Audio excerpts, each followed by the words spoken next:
Hello, my loves. Welcome to another episode. And today we have a very special and kind of cool guest. Jordon Claire McCraw went from working in Hollywood to being a Reiki Master. She is an Ambie nominated voice actor in Hollywood who guest starred in season 14 of Archer as Clarissa, which is pretty cool in my opinion. Welcome, Jordon, to the show. How are you? Hi, thank you for having me. I'm great, Johanna. How are you? I am fabulous. I am so fascinated by the fact that you worked in Hollywood and that you also have this cool spiritual side of you, channeling, storytelling, doing all of that, because I believe, and my best friend also believes because she worked in Hollywood too, that so much of what we see in Hollywood is channeled. It's a lot of things that are inspired by channeling, in our opinions, of what you see in TV shows and movies and things like that. So when I saw your request to be on the show, I was like, oh my God, this is really cool. I really wanted to like connect and talk to you. So I'm really glad that we have this opportunity together. Me too. I'm so excited. I feel like we have a lot of aligned experiences. Yeah, I bet. And I So I want to, have not had really any conversation with you right up until this moment. So this is all you guys are going to get real raw reactions from me listening to her tell her story. But tell me about Hollywood and like how you because you had said that you had kind of gotten sick from the stress of working in Hollywood. So can you kind of share like what you did in Hollywood and like how that all unfolded? of course. So actually, I can't, I can't Hmm. even blame Hollywood for getting sick. It was the hustle of getting in. Oh, okay. It was, I am an entirely self-made artist. And that is a burden I would wish on no one. And I think that I also have a profound oldest daughter complex that I put to good use. And I said, I am going to hustle my way in so that I can finally live my dream. I'm not going to compromise. I had been an immigrant school teacher actually in Britain for 10 years at that point. This was in my early 30s. We had finally moved back to the United States and we were on a military base in Baltimore. My husband was military. And I said, I'm going to start working in New York and I'm going to work my way to Hollywood. And I was getting up at 4 a.m. to get the Greyhound bus to be in Manhattan for an audition at noon. And I said, I'm just going to do whatever it takes. I already put my life on hold this long to make sure that I Yeah. can get there. And I was a vegan bodybuilder. It was Overachievers Anonymous, Johanna. I was living You on, burnt yourself out. totally burnt myself out. I was living on black coffee. I would make a salad last all day while I was having this crazy lifestyle. I was probably 40 pounds lighter than I am now. And I credit myself with having had at least fought like heck and gotten myself far enough, not by starving myself, but just by working my butt off, that I Yeah. ended up in rooms with people who respected my mind. And that happened enough for me to finally learn within myself, I don't need to be starving in order to make it in this business. I need to return to my authentic self. And I'm a nerd and I love to read. And since then, I've made it in audiobooks and voiceover. And but long story short, prior to that happening, I did get a stress-related stomach disease. Um, I feel like I almost killed myself.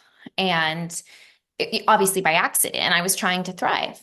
Yeah. And it was a very, very harsh awakening. So, at the beginning of COVID, everyone was getting very, very sick in the pandemic. I was isolated in my home with a firewall of Clorox bleach Oh my and gosh. almost, I'm being facetious. So like all the bleach, all the oldest daughter stuff. I stopped going to New York every day. I was there the week that New York shut down.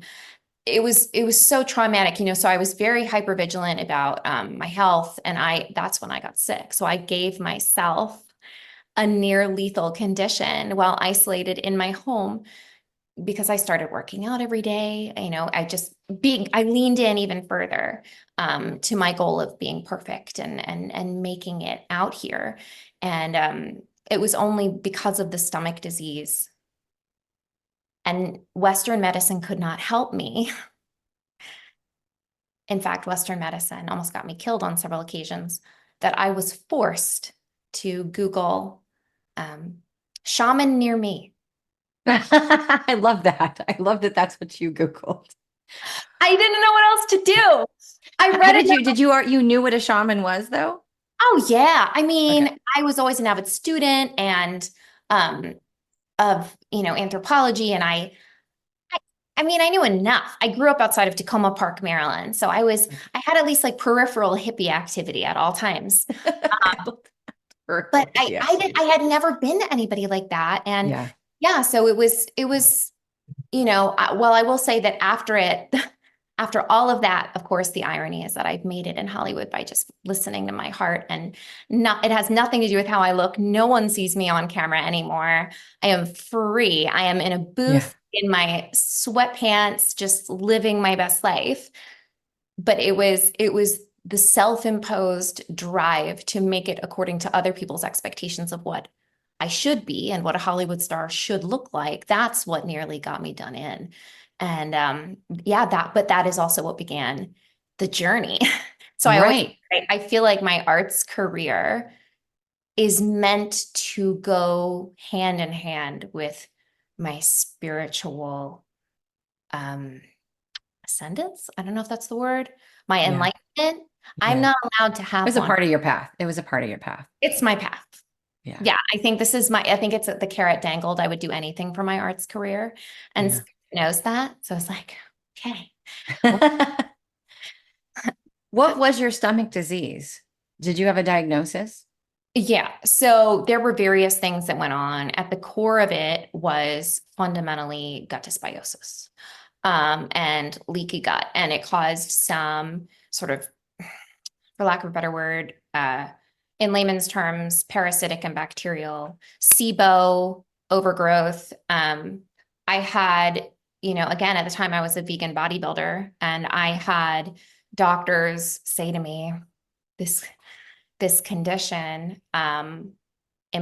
we often see in people who are much older than you, who are more sedentary, often when they come out of surgery. Yeah. And I was working out 3 hours a day. That was when I first started to Google chakras. Um, because it looked like something had turned off. It was like this entire area of my body. They said it's like you haven't moved in a very long time. Yeah. My vitals were perfect, and yet this had happened, and that's where Western medicine got a little confounded, because they said, "Well, we don't really know what to do." They were giving me antibiotics. One of the antibiotics I was given almost made me go deaf. Um, Oh my and gosh, that's horrible. Oh, it was so scary. And that's why I was like, why am I not allowed to do anything to heal? Like nothing was working. I tried juicing, fasts, everything. I went to nutritionists and tried every vitamin under the sun. At the end of the day, You weren't in your power. I was not, and I had undiagnosed mother wound, and thus it begins. So let's talk about the mother wound. What Yeah, was your mother wound? Was it abandonment or what yeah, was your, yeah. yeah, it was. And I say that with, real gravitas, because I love my mother, and I have, at this point in my journey, even though she's alive, it's almost like she's gone. Like I still talk to her inside my head. Yeah. I've really gone through, I fully have done the cycles of grieving with that. And I look back on it, and I think my mother was of a generation of women who did not have access to the resources I have access to. Yeah. And That's the she, truth. you know, thank God for Google. Thank God for TikTok, where we met. Yeah. It's these things have created community for women to talk about our holistic healing, to fill that knowledge gap between Western medicine and what's happening in our bodies, in ways that her generation did not have access to. Well, You know, not I only that, but we are in a space to where we feel safe to tell our stories and you can search on any platform and learn without paying anybody. Like you learn enough to get you to that next phase and realize one, I'm not alone. Two, there's nothing wrong with me. I don't feel enough because of how I was treated in my childhood, right? Because my mom left me, whether it was emotionally or physically. That abandonment wound makes us feel like no matter what we do, we will never be enough. And that creates the overachiever, the perfectionist. It creates that monster inside of us that leads to burnout, it just, or illness or autoimmune diseases. Right. And I know that CPTSD is not a formally acknowledged diagnosis. Yeah. I have it. So whenever the day comes, and the reason I say CPTSD as opposed to PTSD, my understanding, my very, very basic understanding of these things, because no psychiatrist will talk about it, is that CPTSD implies there's a longevity there. Yeah. It's It's it's complex. because after my mother left my life in my late teens, I guess it was. She went off and started her own life somewhere else. And we've not interacted since. I couldn't really, it wasn't a possibility. I couldn't find her. So, I think since that moment, I continued to self-inflict. Yeah. And so it might have initially just been a PTSD diagnosis, losing my mom. But then I continued my patterning for decades. And it was like, I didn't need a narcissistic abuser in the room. I You were had that for me. yourself. I was that for myself. Yeah. Yeah. And I have a lot of compassion for the fact that spirit, the universe, has been generous enough with me to grant me these awakenings while there's still time, Yeah. because I feel like, her generation is, again, the internet has made it possible for women Yeah. to come back into women's circles and say, all right, Yes. what are we doing to ourselves? And what's the origin story of this? Um, so I There was actually, so much shame for them to go forward and say anything or to talk about it. Everything was pushed under the rug. oh, everything. And, I think when my mother disappeared, the catalyst for that was me admitting to my parents that the situation at home was giving me anxiety. And I, on my own accord, had developed depression as a teenager. Looking back, obviously, I was Yeah. obviously undiagnosed anorexic, all of these things. I mean, how could I not? Overachieving oldest daughter in the 90s. Like, come on, we all had it. We all had all of it. The And peak of diet pill season was the oh my 90s, the diet God, pills. no one came out unscathed. Yeah. I think we all have a real understanding now about what we went through then. But again, I had taken AP psychology and I went to my parents and I said, I think I have depression and it's not your fault. It's not your fault. I think it's just me. Um, and again, this was, I think, internalized rage, all of these things that at that point in time I didn't understand. Yeah. And that got me functionally, that was why she removed herself from my life. I was like a failed experiment. Like at that point, it was just disappointment. And she said, well, that is not the code of this family, functionally, is what she said. And she left. The irony, of course, being that once my mother left, I had other family members reach out to me and say, there's a lot of mental health stuff in this family that needs unpacking that's all been swept under the rug. Yeah. And so it's been kind of beautiful because it did bring me closer to other members of my family who also had not had the opportunity to explore our family history and, what had happened with our grandparents. I was researching things of, grandchildren of alcoholics and all of that. And if not for her disappearance being the catalyst for that, I mean, I guess it could have had tragic outcomes for me. So, Right. um, I'm just very excited these days now that as my platform is growing in Hollywood, I'm so excited to talk about all of this stuff because I feel like, I mean, healing is possible is such a trope. I mean, that is, and every day it's a nightmare. I'm like, why do I have to keep learning? I Yeah. want to. Yeah, nobody, I always tell people like it's not a one-time deal. It never ends. You just get used to it and it just gets easier and you get more comfortable with it and it's not so bad. But in the beginning, it's exhausting. It's a full-time job. It is, and I actually I have a sense of humor about it. I think it's why I'm a comedian, Yeah. and I also I have a real compassion for everybody because I wouldn't want to do this work if the universe hadn't forced my hand. And so if people aren't at the point of doing their own inner work yet or Hmm. whatever, I get it. Yeah. Girl, if I could have kept running on that treadmill and avoided the whole thing, I would I have always done say we don't so choose well. this. This chooses you. No, Like, I mean, let me rephrase that. At a soul level, we chose this and designed this. It's all in our blueprint. But at the human part of us, no one would choose this. It's a never. lot of work. It is. And so I'm with you. I'm the same way. I am like, let them be oblivious until their time comes and Oh, then let them live your walk best their path. life, please. Like, if Just I could, enjoy it. surrendering control over one thing after the next, I think is the hardest part of it, is like Yes. literally cannot pack any of this stuff without letting things go. And that's just the real drain is, all the tower moments, so to speak, like particularly in this last year, Johanna, I'm just like, is that I'm afraid to jinx it. I'm like, can I get up today? Will something fall apart? It's a lot. But then I can't not admit that every time something like that happens, I get caught right before I hit the ground and something else has grown. And Hmm. it's like, oh man, this enlightenment stuff it's a burden. Well, But it, and you'll reach a point where you won't fear the tower moments. In fact, once things break, like recently when I went through a recent big shift and everything that I desired to happen this year had happened, everything from that moment on broke. My headphones broke, my tablet broke, my laptop broke, like everything just broke all at once. And I was like, okay.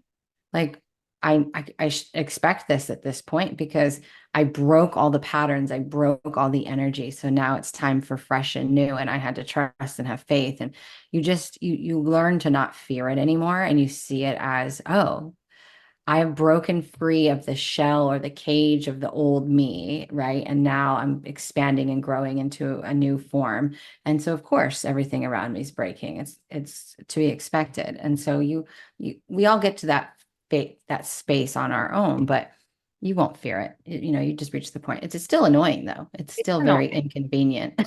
It's annoying. I need a bigger budget for like You're me. telling me. Like literally, I'm just like I feel like the cup is it keeps getting empty before I can fill it. But at the same time, I think the most exciting thing about where I'm at and where I'm guessing you can relate is I feel like I've gone through enough wash cycles now that I'm getting to the point where I actually can ground myself in those situations. And you're like, oh, this is what it feels like to be a teacher. Yes. This is what it feels like to yeah, finally have the ability to help people as opposed to just being a victim, which is what it Mhm. felt like for a very long time. I mean, I would take being able to help other people any day. And it's worth everything. It's kind of like Mother of Dragons uh mindset where it's like, oh my God, I actually came out of that. I was not sure I would. Yeah. I'm going to help other people come out of that, you know? And and Yes. and I'm, that's why I'm praying on my platform a lot because I feel like, voice acting in particular, it's a very vibrational art. I hope that the work Mhm. I'm doing is sending love out, but also as my platform grows, I really want to talk about um, complex healing practice because I think we are all in a state of needing to do it. Well, not only that, but I feel like because of you working in Hollywood, I mean, we know you are not the only one who's an overachiever who has exhausted themselves trying to make it in Hollywood, or not even that, but think about the singers, the songwriters, the actors, all of those people who work multiple jobs to try and while trying to make their career or whatever they're doing. Like they're not the only one. And so having somebody out there who has been able to work on healing themselves and showing that authenticity is the highest frequency. And when you are authentic to who you are, this is when you attract everything that you are desiring, everything that is destined and meant for you. So I think such a beautiful and synchronistic thing that you get to kind of be one of those light leaders in an industry that can be very dark, and not just dark for what goes on in Hollywood, but dark because of what people put themselves through to make it. Yes. And I so often am seeing my colleagues in this town. A lot of them, I think, are quietly where we're at and are figuring out how to use their platforms for good. But I'm also seeing people who are particularly who are younger. I see younger women who are not even, I wouldn't even call them mistakes. It's not that they're making mistakes, it's that they are sharing themselves at possibly less, like they're not quite as aware of their inner world as at the age of 38 after going through what I've gone through. I feel I am. And I have a lot of compassion for them and I feel gratitude because I would have, um, I think I would have gotten myself into possibly some very tricky situations in the public eye previously when I was younger. And I always said, why haven't I made it yet? And why Yeah. haven't I made it yet?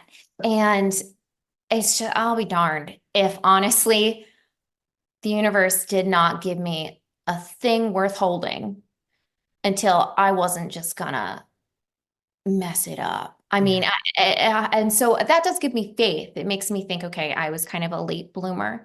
I had to take a lot of detours in life. I didn't necessarily have the support system I needed, but I've got, for me, I would say I've got God. And I Yeah. didn't know about that until recently. I didn't know God very well. Yeah. And it's exciting to think that there's some kind of a plan for me, Yes. like you're not allowed to have these things until you can multiply them. Well, until you can even, before you even multiply them so that you can hold them. I always tell people, like, people can manifest, an injection of money or a short-term relationship or an opportunity.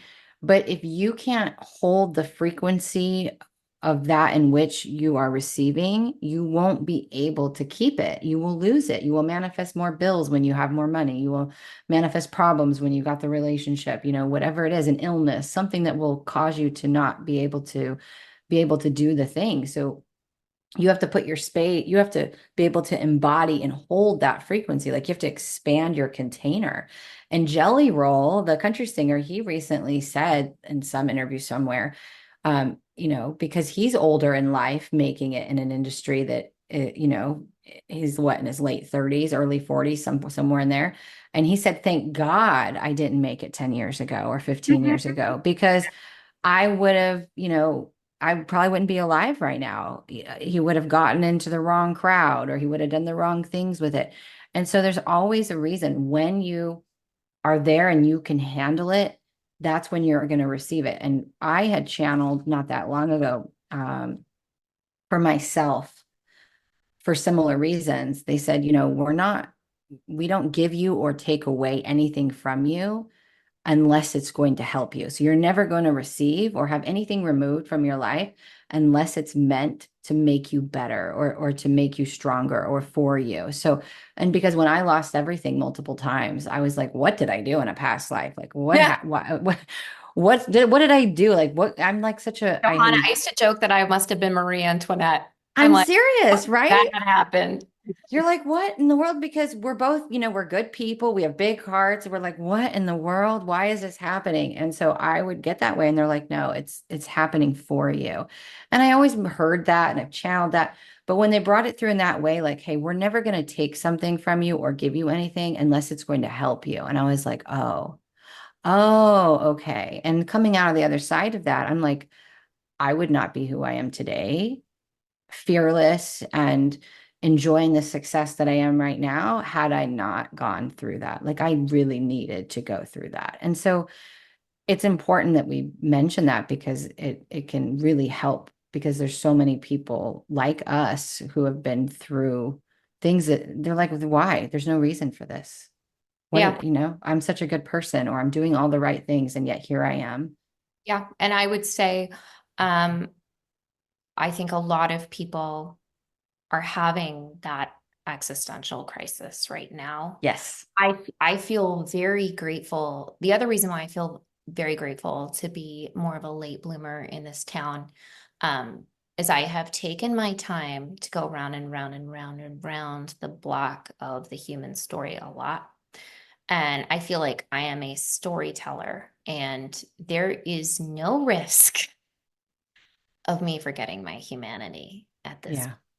And it's funny because even though I mean, being in this town means everything to me. I love my work. I love my art. I love communing in the studio. It's my favorite thing. I'm just like manifesting that right now. I feel most comfortable still um at like, well, I've done some volunteering in the prison system, and just places like that, psych wards, places where people are in recovery from something that happened in their lives that was out of alignment. I really connect with people who are disenfranchised for one reason or another. That is, I think, how my heart still feels. I think it's like, they say we exist on parallel timelines, and Yes. and there is a 19-year-old girl in me who suddenly is wondering where she's going to sleep and where, Yeah. where is she going to go, because she can't go home for Christmas, and what's she going to do? And that girl, it is so healing to that girl for me to finally be getting to a place in my life where I can be like, not only do you have somewhere to go for Christmas, but we're going to be sharing love vibrationally through your work with the other people who we most understand, who don't Yes. know Christmas. And even like this past Christmas, I did it. That's what's so crazy. I manifested, I guess, this podcast, this wonderful podcast with John Rhys Davies and Sean Astin. And I played young Scrooge in that. And some might think, well, why was Jordon cast as a teenage boy Ebenezer Scrooge? I'm like, well, I don't know, but making something beautiful for people to listen to at Christmas, Yeah. it's realigned Yes. with, It's healing. it's very healing. And so I'm increasingly starting to think, I think that the work that gets sent my way is going to have something to do with me connecting with all the communities that are aligned with my past Yeah. selves. And it's just so exciting. It's so exciting to come out again, to It come out is. the wash cycle and be like, oh, there's a use for all of this. Well, in my industry, I use and have for years. In fact, I even own the domain name, act as if, right? So, method acting is what we use when we want to become the version of ourselves that we want to be. You have to embody the mindset, the physical attributes, the emotional things of the version of you that you want to be and the things that they have. But at the same time, we are multidimensional. And as we move forward, more and more people will start to understand what it means to be multidimensional. And when you were speaking about your 19-year-old, we channel through our activities ways to connect and heal those versions of ourselves. And there's purposes. So you working in the psych wards and you prisons and doing those things and working with people who don't feel safe, who are disheveled, who have been through hell and back, that 19-year-old version of you knows them and can connect to them. So when you go in there, you're channeling, you're allowing that version of you to step forward and to kind of lead that show, and that is very healing for her. And when that time is done, she will integrate and then you will move on to some other project, right? And so this is what it means when we're multidimensional, is we can connect and tap into different versions of ourselves that are inner aspects and versions of ourselves that are currently running in other lifetimes, and utilize that for healing. And then also when you say you're like, hey, I want to make this amount of money and I want to be a voice actor and I want to do this, it's like you can step into that role, and portray that, and here you are, right? And you did that. And so it's really important for us to kind of lay it out that way. And thank you so much for explaining that concept. You did it so beautifully. I'm just like, yeah, there are 12 of me. And people are like, what is she talking about? But Trust me, I'm there's more than 12. actually, that was me trying not to look crazy, John. No, people still think that's crazy. But I also feel like those iterations of myself, which did not have a security net. And this is something I'm reconciling as I'm in a chapter of my life. I'm almost 40. I really value being healed and grounded. That 19-year-old girl is the realest person in there. Like I joke, it's like on the panel. The realest person on the panel is her because she did not have a security net. She Yeah. did not know where she was going to go. She did not know about mother wound. She did not know about narcissistic abuse. She did not know about thing. All she knew was what she had been told, which was that she needed to somehow be perfect so that someone would take her in. Yeah.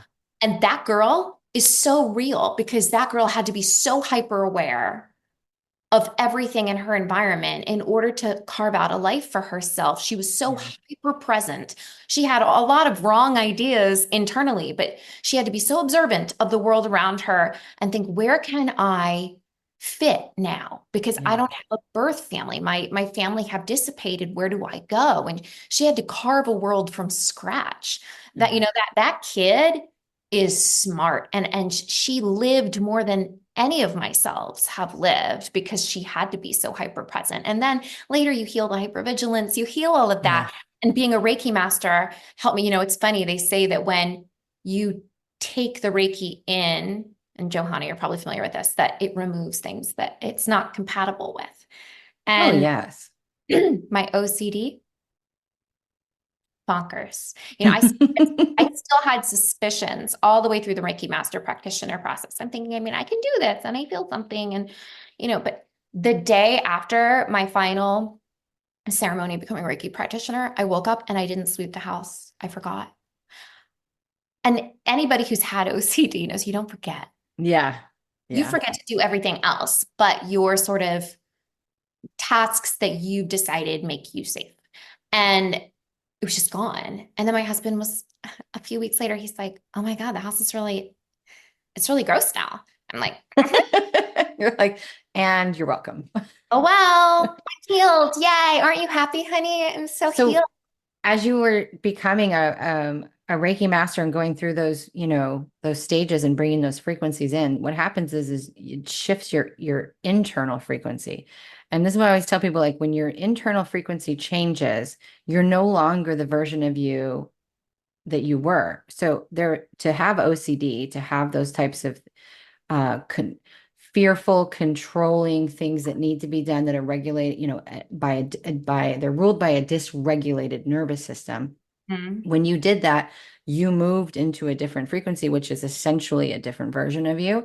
So you were not the same person. So those things no longer existed because that version of you was not, you weren't there. You weren't that person. So that's why it can happen so quickly like that. So when you surrender and move into that new frequency, that's exactly what can happen. You can wake up and just be like, oh, you stop doing things, everything shifts. And And some it's people still don't even believe recognize it it. right away. Yeah. I didn't mean to interrupt you. I got excited. I Yeah. said, sometimes you really don't believe it until it happens. Yeah. And you're like, there's no way this could have just happened. Yeah. No way. And this is spontaneous healing. And this can be, you can have this happen when you go to a shaman or an energy healer, or even someone like me who just channels energy and, and runs frequencies through you. Any of those things, it can be you reading a passage in a book, reading a story. It can happen, but it comes from a place of surrender. This is where it's rooted in. But spontaneous healing works the same way. So you spontaneously, in a sense, healed yourself when you embodied those frequencies by going through that process and stepped into another version of you. And that's awesome that we talked about that, because people need to hear more stories of these types of things to know that it does happen. It is true. Not to expect it, right? Because you weren't expecting it. It's something that it just happened because you were in a state of surrender. They do Reiki in the hospitals, Johanna. Yeah, and I'm so happy that they're doing that now. There's more and more woo, if you will. I like to call it woo woo stuff that are being brought into the big hospitals. And so I'm been assured that over the next few years we will start to see med beds. We will start to see more technology being brought into mainstream because you won't be able to deny it anymore. Thank God. And Yeah. one of the issues when I came up with my gut dysbiosis, which frankly, based on my research, believe that most of the United States population has some form of leaky gut. Oh, And that yes. at the core of every other medical pathology we have going on. It's I the root of mental health problems. Oh my goodness. Yes. And when I first went through everything I was going through, and again, this is all hearsay, so I don't know this to be a fact, but I did encounter one body of in one person's opinion at the time, and they said, well, if your endocrinologists or your sort of conventionally trained doctors are not helping you with your gut microbiome, if they don't know what to do with your stomach, this person's observation was that if they had gone to medical school before 2006, they would have never seen the microbiome mentioned in school. And so what we have is an aging population of doctors who are doing the best with the information they were given, which is now obsolete. And they Yeah. have not been given this new information. They don't have this, I would say it's like this beautiful crossroads between enlightenment and science that is now coming into the hospitals, that is Yeah. coming into practice. A lot of nutritionists I know are starting to deal with all of this. It's slowly creeping in, particularly I would say the millennial generation and younger. Yeah. Um, some Gen Z, some Gen X. But it's slow. It And is slow. a lot of the people who hold the power in these hospitals still are of a generation where the microbiome was not taught. And that's why I actually want to shout out the two female healers who helped me with my stomach and who brought about my awakening. So it was Lindsay West. That was the shaman near me shaman in Rockville, Maryland. Lindsay West. That girl was incredible. And then Alexandra Pierre-Louis, she referred me to who was my Reiki master. And when I first went in, that was when I first learned about mother wound. I was just, a millennial who had missed her workout, who was running off of iced coffee, who went into Lindsay's healing center. And she did this incredible healing practice on me. And I thought, what is happening? It was nuts, Johanna. I was like, what am I observing here? And I would say agnostic, but I was open and curious, very nosy. Yeah. Like something is happening here. Yes. At the end, Which is she the perfect way to be, by the way. It's just curious.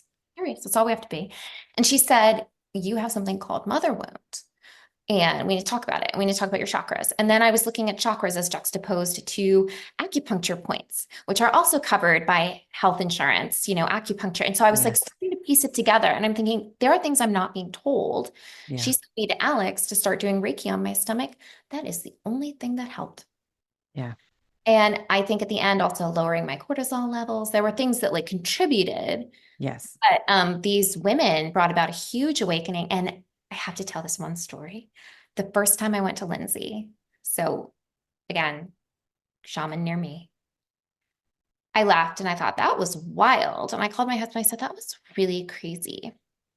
I don't know what to think of that.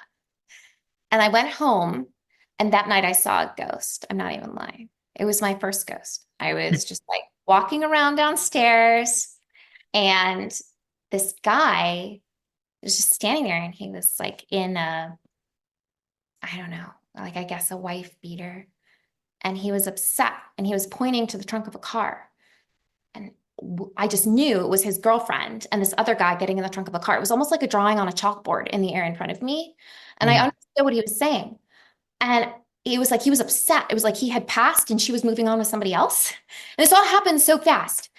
And then I was just like, I just like screamed at him. I was like, I can't help you. And I had one aunt who was very psychic, and she had always said, if you see one, tell him to get out. So that's all I could think to do. And then I learned to shield and all this other stuff. But it was like, it just was suddenly, I mean, one time I saw an angel in the yard. All of it happened fast, fast, fast, fast, fast, fast.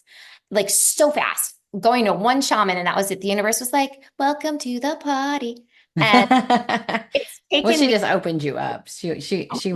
opened you up and allowed you, and now you could, see and kind of it's amazing what happens when somebody is able to open you up and realign you, and then you're all of a sudden everything that was blocked is now, visible. Oh yeah, it's like if you shake a Coke, I was like, Yeah. what is all this? But and then since I've learned to shield from all of that, and now I have a very normal life. I mean, I'm like doing Reiki on everything. I'm like, and I'm talking to plants and stuff. But aside from that, but it was like just something coming uncorked. And then what it Yes. did was I thought, I don't know what is happening. I cannot begin to explain any of this, but what it has done is it has proven to me one thing, and that's that everything I was ever told um, was garbage. And there is so much here that is not, that has been covered up with like very elementary kind of programming. And we've been just fed a very like digestible narrative about what life is. And Oh, absolutely.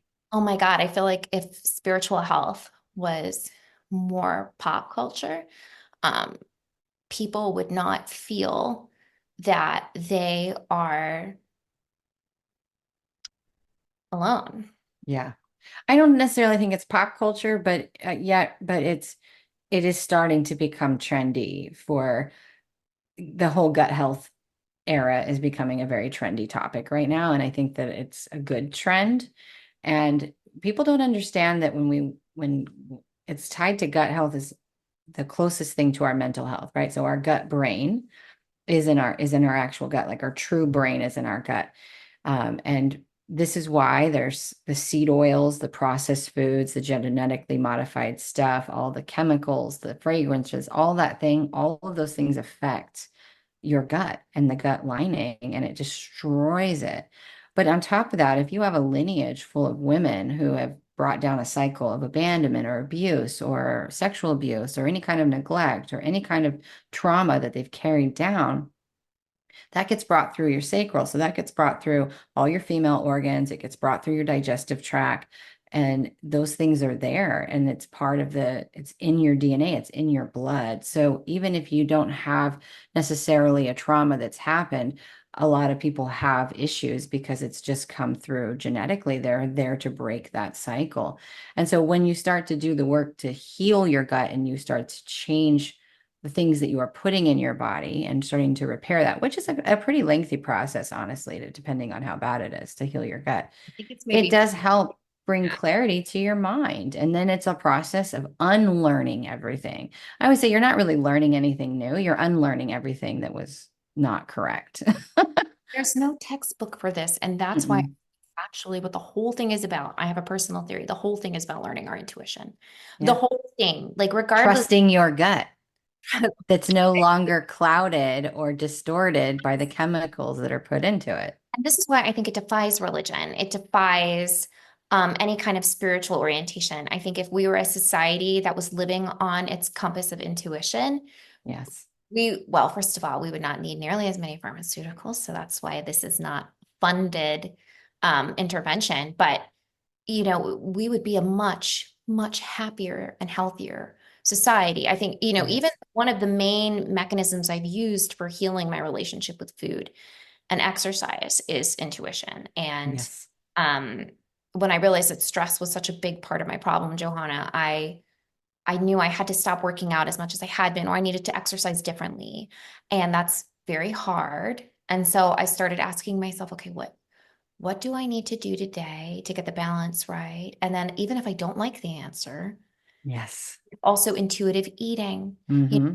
and I think the other problem is we have women getting very, very sick, and the doctors say they don't know what's wrong with us. There's an epidemic of women with undiagnosed, as you mentioned at the beginning, at the top of the podcast, there's undiagnosed autoimmune, I mean, all kinds of issues, fertility issues. And what we're not being told, and this is me just slipping something in here from personal that's dear to my heart, is that, I was the vegan bodybuilder and Mm-hmm. that was the pinnacle of health, right? But a lot of these, my understanding is that a lot of these sort of regimens that are deemed the gold standard of health are based off of a lot of research done with men. And that men don't have a menstrual cycle. They have very different hormonal lifestyles, and that women learning to wax and wane intuitively so Yes. we can dip in and out of those practices when our body is in a good place to accommodate it. Ideas like we Yes. should really be exercising differently at different points of our cycle. Things like this are not common knowledge, and even if we don't have access to that information, if we can kind of intuit where we're at, we can be a self-sustaining source of information. Yes. And that makes it easier for us to move mindfully through the world without, beating our heads against a wall. And I Yeah. feel like that's at the root of healing so many things that women are dealing with. Well, and so many people aren't self-led anymore, and this is we're moving into an era of learning how to be self-led. More women, more people in general are learning how to be self-led. And what that means is they're not looking at the mainstream going, what is the trending diet? What is the trending thing? How do I lose the weight? What's the quickest exercise? What's the magic pill? Instead, they're learning to one, love where they are, right? This is the most important thing. Love where you are right now, because anybody can lose weight, gain weight, change, shift, right? Heal, be sick. So you got to always love where you are. And two is following your intuition and listening to your body, which is something I preach constantly. Learn to read your body, learn to listen to your body, because there's going to be a time when maybe you need to be more fruit focused or vegetable focused. And there's going to be a time when maybe your body's like, you know what? We need to go through a season of where we eat carnivore, or we need to go through a season where we're just walking, or maybe we need to go through a season of where we're just doing yoga, or maybe we need to bring in some muscle, lifting weights, whatever it is, mindfulness. So it's a matter of listening to your body and what your body is needing. Me learning to read and listen to my body is what helped me heal, because I went through 8 different doctors because they all said I was crazy. But the Yeah. problem is when you go through an awakening and you start to become more sensitive than you already were. And most people who have this issue were already sensitive to begin with. They were already empathic. They were already, learning through trauma. Um, it's hard for doctors because the energy and what you take in without having poor, because you have poor energetic boundaries, taking on things that has a tremendous effect to the endocrine system, to the gut, to all of those things. But the problem is, and I've had doctors back me up on this, is like the lymphatic system, the endocrine system, those things, there are not sufficient tests. There's not sufficient things that really do anything until it's too late, Yeah. until it's stage 2 or 3, maybe even 4. Like with my adrenal fatigue, until I was stage 3, there was really no signs on any tests. And everything I said was just conjecture, and nobody believed me. You can't have that many symptoms, you're crazy. And so I had to learn to heal myself. And I actually developed PTSD with medical doctors because nobody was trusting me. Nobody was listening to me. And I went to Some of us integrative are there. medicine. It's so hard. And so first I learned to heal myself. And then I found an integrative doctor who integrative medicine, I think, is what's coming next. It's going to be the balance of they are medical doctors. They did go to medical school, but they also are herbalists. They also are kinesiologists. They are also people who are very in tune with the body, and they do more comprehensive tests. They have more alternative forms of healing, that from supplements to somatic practices to, to actually working through your trauma, because at the root of every disease is an energetic form. There's an energy at the root of everything. So if it's a mother wound, or a traumatic event that happened, whatever it is, there's an alignment. I had a hiatal hernia. I had a hiatal hernia. And at the root of that was because I was not in my power. So I could go get it fixed. But if I did not fix the energetic root of getting back into my power, stepping into my power, I was just going to redevelop the same condition. And this is why I say people who get cancer multiple times, you heal the cancer and then it comes back. You're not addressing the root of the cancer. You have to look at the energetic root. And so that is a piece that will come in with integrative medicine. There will be a mixture of things, and we're getting there. It's not happening as fast as we like, but I can tell you by 2030, this will fully be the way that we move forward and progress in our healing. And it's about time, personally, I think, Oh, because there's so many people that have suffered. I really hope so. And I'm so sorry you went through that. And it's making me reflect on, we've had such similar experiences in that area. And let me tell you, Johanna, the Jordan in her early 30s would have been all over the Ozempic craze. And, no judgment to any choices that Yeah. the person is making. I'm just speaking for myself. I am very wary of anything that is shutting down a symptom rather than addressing a cause. So, for Yeah. example, speaking for myself, weight gain and weight loss has always been indicative of other things that are going on with me, Yeah. right? I think that a lot of people could probably say that, but I'm just speaking for myself. I am very wary after the things I've now seen and gone through of, okay, let's say I was to go get some Ozempic and lose the weight. Yay. I know my journey at least. And whatever is causing me to have gained the weight from stress, which like I gained a few pounds from stress in the past year. So this is just an example. Maybe the weight would go away. The stress would manifest some other way. And I'm like, Yes. do I really want to deal with chronic pain again? Do I really want another disease? Do I, you know what, I don't. So it's like, I'll just be grateful for the symptom that I have here. And I'm going to try to like lovingly work with addressing the root of it while being patient about my more visceral 3D outcomes. Yeah. That Yeah. is a constant daily practice. I would love a shortcut. I don't know about you, but it's like, Who wouldn't? ooh, I would love a shortcut. And some days I'm like, really loving this 10 pounds away is not fun. Like I would much rather be mean to myself and, do the things I used to do. Yeah. And I know too well now that I would be trading one poison for another. Yeah. There is clearly something going on with me that caused my body. Well, I know what it is. Something that happened with me last summer, just as an example. And when I put the 5 to 10 pounds on, who knows how much it is? I don't use a scale. It was a jean size. When I put that weight on, I was maybe eating less than usual, but I was scared. Yeah. And so the practice I'm doing is saying, well, my body was trying to protect me. Yes, exactly. And this sounds very preachy, but I do every day have to have a practice. So I say to my body, thank you so much for protecting me when Yes. I'm scared. Thank you for the armor, you know? And I'm just like, I've decided it's just going to drop off one day when my body decides it's not in danger anymore. And so my job is to not be in danger anymore. And that's my current focus. And that's all internal, Well, right? It's all that's internal. so true because when I gained through my process, I was a fruitarian. I was eating pretty much only fruit and a little bit of spinach. I was working out.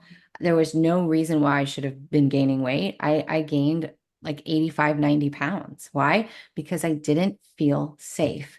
And when I don't feel safe because my nervous system is activated, I gain weight. So the moment when I start packing on the pounds, it's my signal. I don't feel safe. There's somewhere in my life that I don't feel safe. And I always tell people, I tell my clients all the time, your body is going to be the second alarm and it will just keep getting louder and louder and louder. Yeah. So the thoughts in your head, the negative thoughts in your head that repeat, that is an alarm for something that's stored in the body. And when you continue to ignore this, then the body starts screaming. So it can gain weight, you can have illnesses, you can trip and fall, you can manifest accidents. Your body is going to start getting louder and louder and louder until you address it. And so it's important that we have that conversation because some people, everybody's body is different. So some people, when they're in fear, maybe their body sheds weight, right? And they become super skinny. Not me. I gain it. I pack on the pounds. But this is also an opportunity to say, you know, we come from a culture of affirmations. And I've been saying for 7 years, like affirmations are great, but if you don't believe them, they're not going to work. So if you don't love your body, you can't stand in front of a mirror and say, I love my body because it's a lie. But you can stand in the mirror and say, like you said, thank you for protecting me. I would look at my legs and I would say, thank you for being my strongest part of my body and carrying me. Thank you for putting on the weight and protecting me. I'm working on creating safety. I would find things that I could appreciate. So I would word my affirmations in ways that I believed that were true. And so you have to be authentic in every way, not just being authentic in who you are, but you have to be authentic with yourself. You have to be real with yourself. So Fake it till you make it with your inner voice. Like, no, you can't. And the whole act as if thing, that's why when I teach it, I'm like, you have to work with what you have, with where you are, and you can manipulate it in a way that is truthful, that mhm. is where you are and move yourself up, right? You can find things. and work with that energy, but you can't sit there and lie to yourself. It just won't work because it's not true. It has to, the frequency doesn't lie. It just doesn't. So there's no point in doing that to yourself. It's not going to get you anywhere. You're just going to be sitting there spinning your wheels. You have to genuinely try to shift your perspective, Yes. even a You have to be little. genuine in your appreciation for what it is. Yeah. And I mean, I am grateful that I hadn't said mine yet today. So here we go. I am really grateful that my body took the cue, that I have a body that's healthy enough to be responsive when it senses that I'm in danger, Yes. and that like that would make it possible for me to survive in the wild. You know, Yeah, exactly. I am grateful for that. And I really feel for my body that that I have simulated something internally that suggests we are in a war or a famine. I mean, that's kind of miserable for the millions, billions of, microscopic beings living in me. Yes. And sorry, guys, false alarm. It was all in my head, but I'll also be the first to say, Johanna, it's not easy. And one of the reasons why I so passionately dived into voiceover, TV and film, I love doing it. I cannot, at least at this point in my spiritual journey, when I am on camera, I struggle to get out of my head.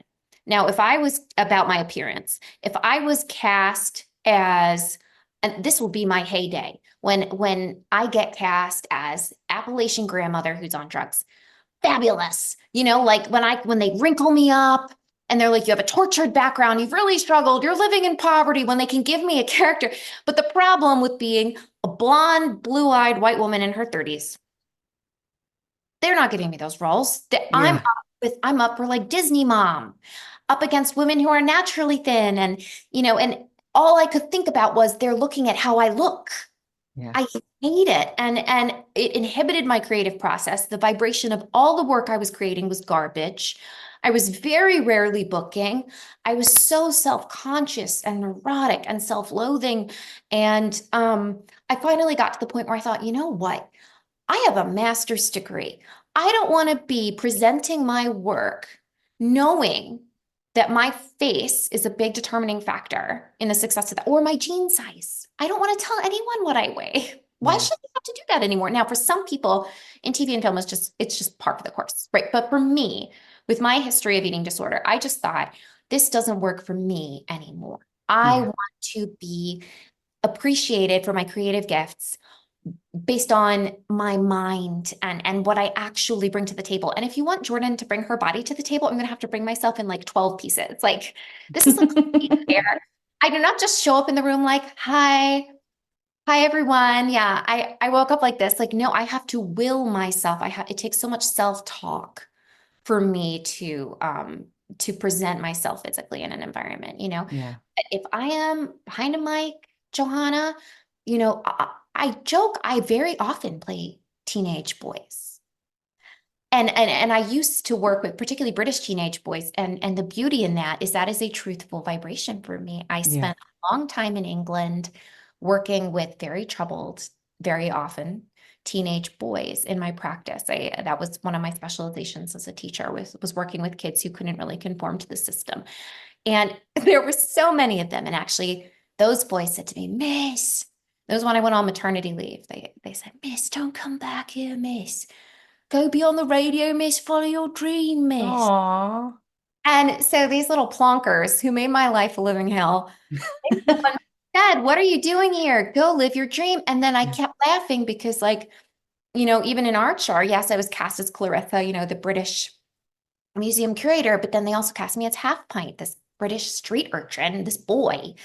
And then again, like young Ebenezer Scrooge, and his father was fairly abusive. And so it's like the beautiful thing about voiceover is that they're not looking at who I am physically anymore. Right. Hearing the intentionality in the vibration of my voice when I audition. So if I Yeah. come in and that boy, just as an example, is very real to me, they're hearing that. And Yes. and that's also, I think, the higher calling of voiceover work is I realize when my vibration is off, I do not book. Or if my vibration is off, I do not have a good day in the studio. Or like there is nothing except for my voice. I can't hide my energy with like Yeah. a good haircut or anything else. It's a purely spiritual creative form. And that challenges me to do my best inner work every day, again, with my career being the carrot that's dangled, that I would do anything for voiceover. And Yeah. so the universe has positioned me that if I'm not doing my inner work, voiceover might not be plausible. So Yeah. I'm in a constant conference with myself and self sort of having these conversations with myself. Yes. And I appreciate so much that I have found my own weird nook of the entertainment industry that I can really thrive in, that actually celebrates the fact that I've got these sort of discombobulated parts of myself. I joked with my the president of Vox. Wait, I'm at Vox. I joked with him recently. I said, once the studios come back, I was like, oh, I'm fostering all 12 of my personalities, so that when things feel finally pick back up in Hollywood, I'm ready to go. And we joke about it. But I do feel like having a sort of multifaceted background and having all of these different facets to yourself, um, it's of service to the voiceover community in a way that I can access. And other people are able to bring that to the camera, and Yeah. it's just making. Honestly, I think acting too, like I believe that this is the direction that we're going to, especially with the new creation of like Angel Studios in Vegas and really getting away from the way that Hollywood has always been.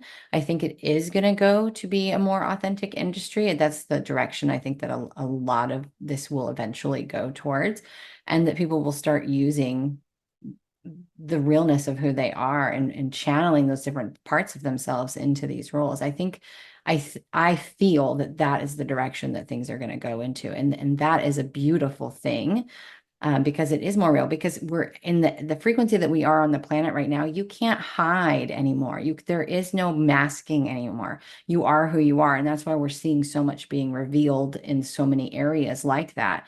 And so Yeah. I feel like nobody's going to have a choice but to be who they are authentically. And that's going to really show, um, the true talent. Can you really be yourself? Can you really use your thing? Because otherwise you're not going to show up right. Nobody's going to want it. Nobody's going to I'm even seeing it in musicians. People who are not being authentic, their sales are going down. They're not selling out tours. They're not doing those things because we can no longer hide. There's no more veil to hide behind. You feel it. Yeah. Yeah. And and people aren't picking up on that. And it's the same thing for me. If my frequency is out of alignment, I will cancel a session. I will reschedule it because I'm not going to be of service to you. If I'm having a hard day and I'm struggling to manage my own energy, I sure as hell am not going to come on and try to fake and move through it. Like I would never do that. And so it's important for us to move into the energy of accepting authenticity, and not the old way of I have to push through. I have to force myself, even though I don't feel good. Just because I'm having an off day, I have to force myself to do this. I have to force and push because this is what leads to burnout. There's so many people right now that are burnt the fuck out because we came from, especially my generation, Gen X, we've come from a generation and those before where you just pulled your big girl panties up and you plowed through. Well, you know what that got me? That got me broke and sick as hell. And that did not work for me. Yeah. So And it's I not think going to be a thing anymore. We're going to move through that. Johanna, I think the TV and film is coming to that absolutely. I think I was sort of on when I was doing it almost 10 years ago, I think I was on the tail end of some kind of outdated ideas that were already being transitioned out. I think the Yeah. tricky for me is that I was hyper aware of those expectations, those obsolete expectations. I were still very present in me. I was Yeah. still self-imposing in ways that the TV and film industry was now maybe being more forgiving. But then the second factor is, as the blonde character in the room, even if I said, "Oh, I'll happily dye my hair pink," there's somebody else with pink hair who can take that role right now. And so I was generally being observed as a blonde You're actress. being typed. I was typically being assigned inauthentic roles. Yeah. That was my hard thing. I just thought I like you're playing, the character, like the villain, or the tropes, the typical blonde tropes, which are fun. They're so fun to play. Yeah. But they tend to be a little bit more satirical. And I just wasn't there yet with my body. I was not there yet with my self-con. I wasn't able to laugh at myself. I was still too aware of the expectations that had maybe been put on me in the 90s. They were still too present in my nervous system for me to be Yeah. able to laugh and play about it. And yeah, so I agree. I think that the industry is absolutely transitioning, and there are a lot of people who are really diving in headfirst and are thriving and succeeding at it. And I think for me, the big relief of voiceover is it's like one fewer hurdle to jump. Like if as like women like us who have gone through these journeys, if I don't have to right now be totally comfortable being on camera, fabulous, because I'm Yeah. working so many other things in my life. And honestly, my passion is oration. And I'm somebody, I joke that I'm like a one woman Apollo 13 mission. The more you from me, the more creative I am. So I love the scarcity of um or the principle of scarcity in voiceover, that it's only my voice. With only my voice, I have to create an entire you know. Yeah. So that works for me. And it's nice, actually. It's one way in which the universe has been kind of soft with me, is to be like, you don't have to completely like overcome your eating. Like, I think you're an eating disorder for survivor forever. So Yeah. or at least so far I am. And Yes. so the universe was kind of like, but you know what? You love to talk. So we're just gonna like put you in a booth and put you in your sweatsuit and go to town. And that's where I made it. I was happy, and I think that's Yeah. all of everything is like the vibration of our own joy is sometimes I've been saying recently I've been saying, oh, they're not looking at the news anymore. They can't cope with it. I used to teach journalism, so that's a tricky one for me. But I do feel like my number one intervention, because I still have the inclination to give a pound of flesh when I see people suffering in the world. I always say, if I can raise my joy vibration, I believe personally that that is aligned with the vibration of God. And if I raise the vibration of my joy today as a joy intervention, I am I am not feeding the negative energies on this planet that are causing that person to hurt. And sometimes that's all we can do, is not buy into um, the vibration of panic and fear. And just I don't know. I don't know much about transcendental meditation, but I get a feeling that that's sort of like a similar concept. It's like, how can we lift the vibration?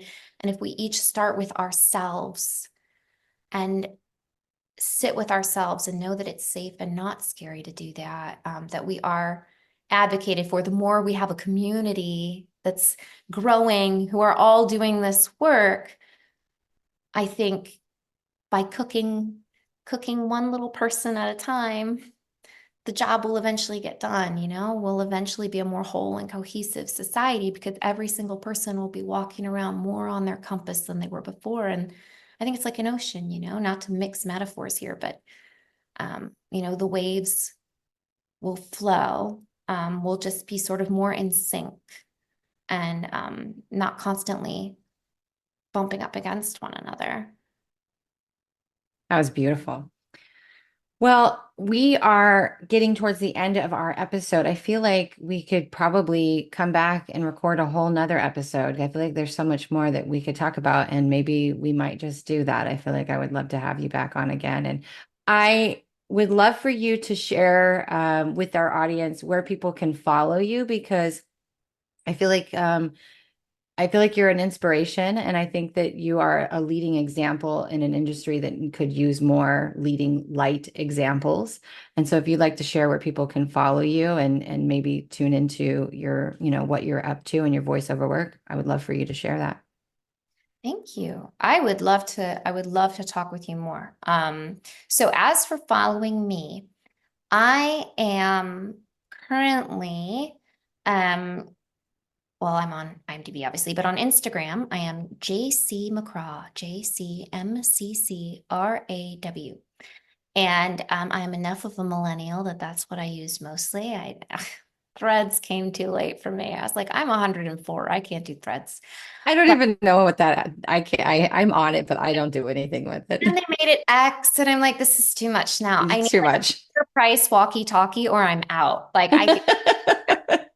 So yeah, I'm on Instagram at JCMCCRAW. And I do a little on TikTok. I have it. I joke that it's an incognito account. It's not, but no one really, I don't advertise my TikTok because I Yeah. mostly just kind of mumble to myself on there whenever I have something to vent about. And I do make some music. I did release a single yesterday. Ooh. Spotify, Apple Music, and all streaming devices. It's called The Reckoning. It's actually, I joke, Johanna, that I am starting a genre called Lightworker Folk. And it's just like, I know it's fabulous, I but love this. it's a joke. But I have been, anytime I am processing something difficult, I make music as a form of meditation. I would not say that music has ever been like my genius. I did not go to school for music. I went to school for Shakespeare, darling. But you know, bard archetype be damned. I make music when I'm thinking. And so the songs that I create, I always air toward a folk aesthetic. I don't know why. I think it's in my deep roots, but I like to make music about my process of clambering awkwardly toward enlightenment. And The Reckoning that came out yesterday was sort of about how when you are up leveling in your life, sometimes you lose people. And the sort of, the sort of, I don't know, it's like a dubious honor to, like it means you're doing the work and maybe that relationship wasn't serving you, but you loved them. And it always happens. And I think, so I'm trying to be a bit of a poet in that way. I've written a lot of poetry in the past, and music is cathartic for me. So It's that's so another. healing. Music is so healing. And I always tell people, like I used to tell my son, I say, when he was depressed, I said, listen to the lyrics of Linkin Park. Like listen to what he's saying. Like that was his way of healing. And so I believe music is so healing. And so what we'll do is you guys we will link her socials in the description box below. And if I can link the song, I will because I'm gonna go download it. I want to listen to it. I think that that's amazing. And I look forward to following you along because I don't know, I just have this feeling that you are going to I don't know, be doing something that's going to be very healing for other people who are in similar situations of you, especially those who are, burnt out but coming from the creator background, right? The artists. So I just feel like this is leading you somewhere very special. Thank you. I hope so. And I also, I share my music not because it's my primary thing, but because I want everyone to start making music or making art, not Yes, not trying to make perfect art. We're only seeing perfect art I being know. put out into the world, and we need to just start making imperfect art. That's why I'm like, go listen to my imperfect art, guys. Let's make imperfect art together. Yeah, I And love that. I promise if you guys follow my TikTok, I'll start using it. I Yeah. I'll maybe I'll do something interesting with it. As of right now, I think it's just like my two sons who are always like, love that TikTok, mom. You'll But get there. We'll link it. Go follow her. But it's so true. Like I don't consider myself an artist, and my best friend always says, "You're just an artist," and I am, right? I create content. I create meditations. I do all kinds of things. But I just don't consider myself that. But I am. I am an artist, right? But I had to do the same thing you did, is I had to get away from perfectionism of needing to look perfect on camera to be able to my everything going as curated. My podcast is not perfect. It is never completely curated, So there's things that we all have to move through because especially us that have that abandonment wound, that mother wound, that not enough wound, it has to be just perfect. It has to be controlled. It has to be this. And once you start to heal that, you just don't really care that much anymore. And you're just there for the creative outlet and the creative expression because it is so healing and freeing to just step into your authenticity. And that's why the guides have preached to me authenticity is the highest frequency that you can be in. And so I just want to say congratulations for choosing authenticity because it's worked well for you. Amen. Thanks, sister. Nothing else worked at all. So, but thank you. I'd love to return it with some higher moral choice. God is like, Jordon, I made you a nerd. Stay a nerd. Yeah. A nerd for me, Jordon. That's all you're allowed to do. And I'm like, but why? Why Well, couldn't I? because we have a belief that nerds aren't sexy, that nerds don't sell. But Obviously. have you watched The Big Bang Theory? I mean, come on. Yeah, That's a whole show about nerds. So, I mean, it's like it's, 100%. The it's a messy beautiful middle. thing. Glennon Doyle is another woman I love, talks about the messy middle. I think in a healing process, Yeah. if we were to empower in pop culture the messy middle between the diagnosis and the healing, and Yes, I love that. That you should coin that phrase. oh, Glennon already took it. Oh, Glendon. Okay. Yeah, but but my thought is if we could make that a creative space, that if we could start to celebrate in the Yeah. West world, we could start to celebrate the messy middle as a creative space in which a lot of imperfect art is being made frantically, as we try to process. And that's the beautiful thing about coming on your podcast today. I'm just like, yes, let's make art about what's been happening and let's do it. That's that's the transformation. That's Yeah, turning pain into purpose, yeah, right? So we've been doing it for a long time. It's just that people don't see behind the curtain, and now they're starting to see behind the curtain that it's actually our pain and our connection spiritually that is enabling us to create something from nothing or something from something that was painful and traumatic. So I think now that we have entered into a time frame where the curtain has been removed and people are going to see that, I think that podcasts like this, things that other people are doing are going to show like, hey, oh, it's okay. I can do something with this. It's not happening for no reason. There's let's go something beautiful that can alchemists. do it. Yeah, Yes, that's exactly what it is. alchemy, baby. Love it. Well, thank you so much for being on our show. And so everybody go follow Jordon and just come along for the ride and see what magic she does. Thank you so much for being here. Thank you so much for having me. All right, guys, I will see you in the next episode.